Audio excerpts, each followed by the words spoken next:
আসসালামু আলাইকুম কাকু। ওয়ালাইকুম আসসালাম। কি হলো, বসে গেছেন এনে? হ্যাঁ, মন টন ভালো না, বেটা বসে কি রয়েছে। কি হয়েছে? কি হয়েছে খবর শোনো নাই? খবর কি? কি খবর? ওই যে রাত্রি দেখলাম ইরানের প্রেসিডেন্ট। ও, ওই খবর তো আমি তো এটা কি সত্যি ঘটনা? হয়, আমি এটা তো আমি দেখলাম, আমি তো ভাবলাম মনে হয় ভুয়া না। ইউটিউবে দেখলাম যে হলেগা খবর একটু শুনলাম যে হেলিকপ্টার দুর্ঘটনায় উনি হলেগা মারা গেছে। হ্যাঁ, তো আসলে একটা দুঃখজনক ব্যাপার।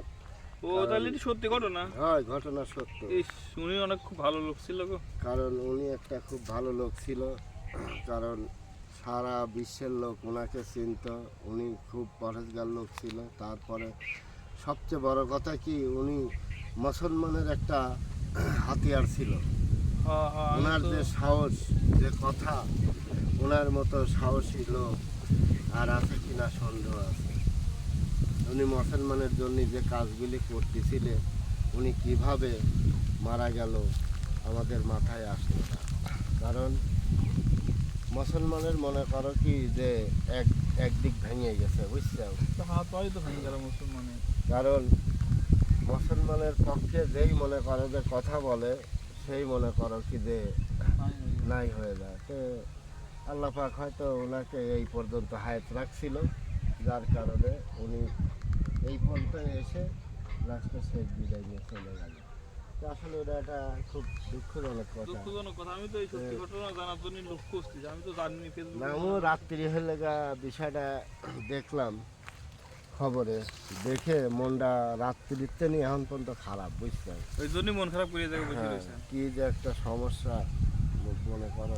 তো যাই হোক, উনি মারা গেছে। আমি দর্শকের উদ্দেশ্যে কিছু কথা বলতেছি, আপনারা সবাই ওনার জন্য দোয়া করবেন, যাতে উনি আল্লাহ পাক যাতে ওনাকে বেহেশত নসিব করে। কারণ এত ভালো মানুষ খুব ভালো মানুষ ছিল। কম দেখা যায়, সচরাচর দেখা যায় না।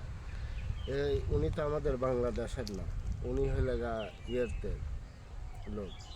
তারপরেও ওনার জন্যই আমাদের মন আসলেও কাঁদে।